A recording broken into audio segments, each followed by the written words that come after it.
کہانی کے آغاز میں ہم ایک لڑکی میو کو کلاس روم کے آئین درمیان پھانسی لگاتے ہوئے دیکھتے ہیں۔ اس کے ارد گرد 4 اور طالب علم کھڑے ہیں جو سب کچھ دیکھ رہے ہیں مگر اسے بچانے کی کوئی کوشش نہیں کرتا۔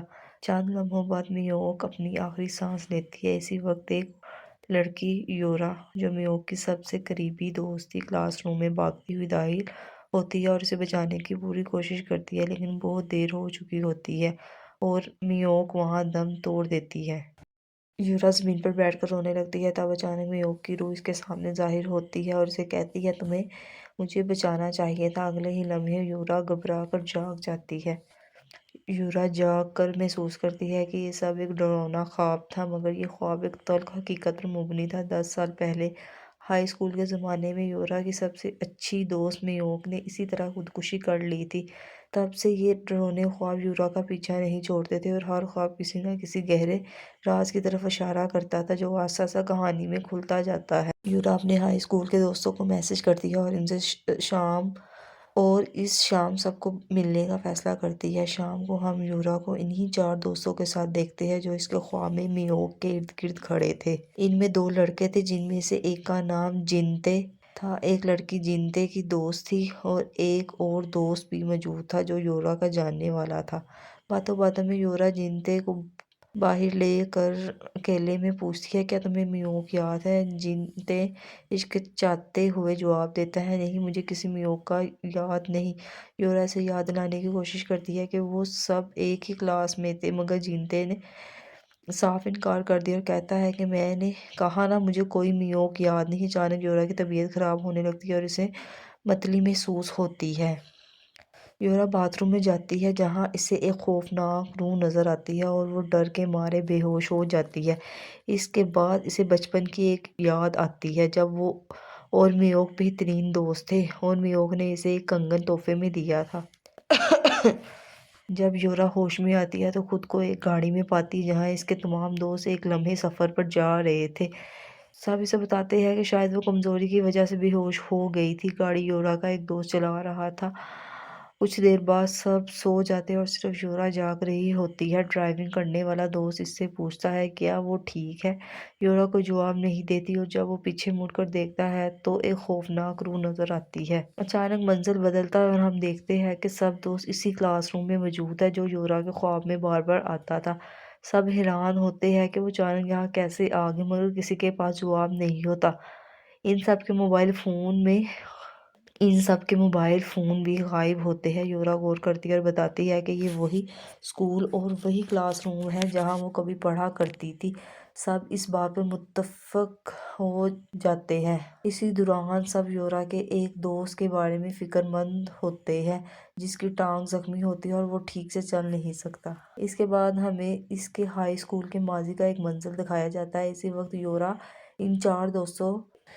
وقت یورا ان چاروں کی دوست نہیں تھی اور ان کے گروپ میں شامل ہونا چاہتی تھی، مگر جنتے کی دوست یورا کو تنگ کیا کرتی تھی۔ میوک یورا کو سمجھاتی ہے کہ اسے کسی کو تنگ کرنے یا ایسے لوگوں کے گروپ میں شامل ہونے کی ضرورت نہیں جو اس کی قدر نہ کرے۔ وہ کہتی ہے کہ استاد کو بتانا چاہیے، مگر یورا اس کی بات نہیں مانتی کیونکہ وہ ہر حال میں اس گروپ کا حصہ بننا چاہتی تھی۔ موجودہ وقت میں اچانک یورا غائب ہو جاتی ہے۔ سب سمجھتے ہیں کہ شاید وہ کسی دوسرے کمرے میں چلی گئی ہے۔ جنتے کی دوست کلاس روم سے باہر جاتی ہے اور یورا کو دیکھتی ہے، مگر یورا کی آنکھیں مکمل سفید ہوتی ہیں جو اسے خوفناک کر دیتی ہیں۔ یورا کا دوست اعلان کرتا ہے کہ انہیں یورا کو ڈھونڈنا ہوگا اور وہ جنتے کی دوست اور ایک اور دوست کو بھیجتا ہے، مگر دیر بعد جنتے کی دوست کو واش روم جانا پڑتا ہے۔ وہ یورا کے دوست کو باہر رکنے کو کہتی ہے اور اندر چلی جاتی ہے۔ وہاں وہ یورا کو چھپے ہوئے دیکھتی ہے، مگر باہر آتے ہی اس کے کان میں شدید درد شروع ہو جاتا ہے۔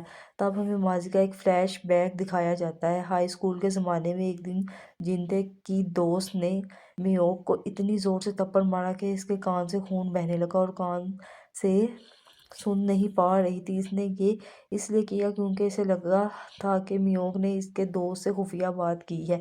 میوک انکار کرتی ہے، مگر وہ یورا سے پوچھتی ہے کیا میوک نے میرے دوست سے کل بات کی تھی؟ یورا سچ جانے بغیر ڈر کے مارے ہاں کہہ دیتی ہے کیونکہ وہ اس گروپ میں شامل ہو چکی تھی اور انہیں ناراض نہیں کرنا چاہتی تھی۔ یوں یورا نے اپنی خواہش کے لیے اپنی سب سے اچھی دوست کو دھوکہ دیا۔ موجودہ وقت میں میوک کی روح جینتے کی دوست کے پاس کھڑی ہوتی ہے، اسے شدید کان کا درد ہوتا ہے اور وہ کچھ سن نہیں پاتا، بالکل ویسے ہی جیسے میوک کے ساتھ ہوا تھا۔ اچانک ایک پیچکس اس کے سامنے ظاہر ہوتا ہے اور میوک کی روح اسے حکم دیتی ہے کہ وہ اسے اپنے کان میں ڈال دے۔ روح کے قابو میں آ کر وہ خود ہی پیچکس کان میں گھسا دیتا ہے اور دردناک موت مر جاتا ہے۔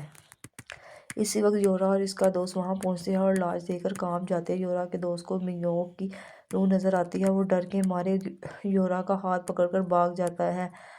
اب ہمیں سمجھ آ جاتا ہے کہ یہ سب میوک کی روح کی بدلہ لینے کی سازش ہے، باقی لوگوں کے گناہ سامنے آنے والے ہیں۔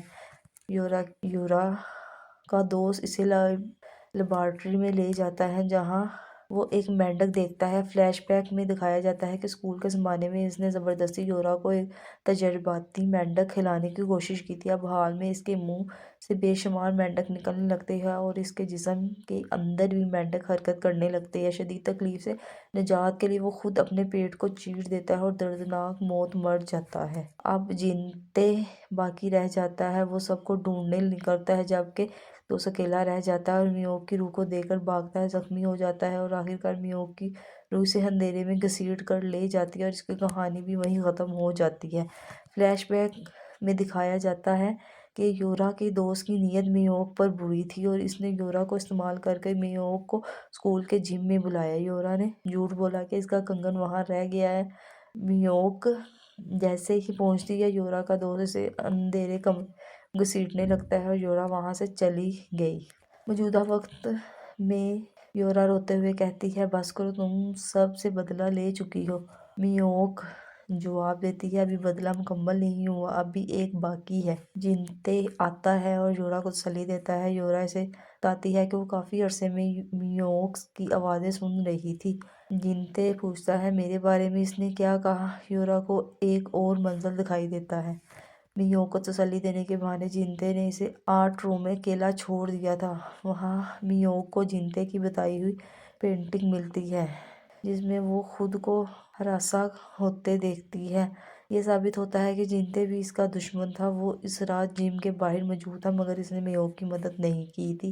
موجودہ وقت میں میوک کی روح یورا کے جسم میں داخل ہو جاتی ہے اور یورا جینتے کو بار بار چھرا گھونپ کر مار دیتی ہے۔ آخر میں یورا اسکول کی چھت پر جاتی ہے جہاں اسے وہی کنگن نظر آتا ہے۔ وہ معافی مانگتی ہے مگر میوک کی روح اسے گلا دبا کر مارنے لگتی ہے۔ یورا آخری شکار تھی، وہی جس نے سب سے بڑا دھوکہ دیا تھا۔ یوں کہانی ایک خوفناک انجام کے ساتھ ختم ہو جاتی ہے۔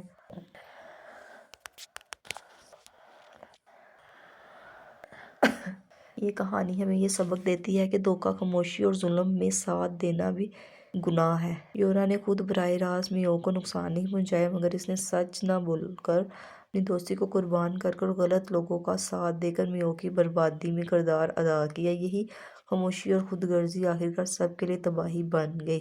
سچی دوستی مفاد پر نہیں، وفاداری پر قائم ہوتی ہے۔ اگر یورا وقت پر سچ بول دیتی اور میوک کا ساتھ دیتی تو نہ ایک جان جاتی، نہ اتنی ہولناک تباہی آتی۔ یہ کہانی ہمیں سکھاتی ہے کہ صحیح وقت پر صحیح فیصلہ ہی سب سے بڑی نجات ہے۔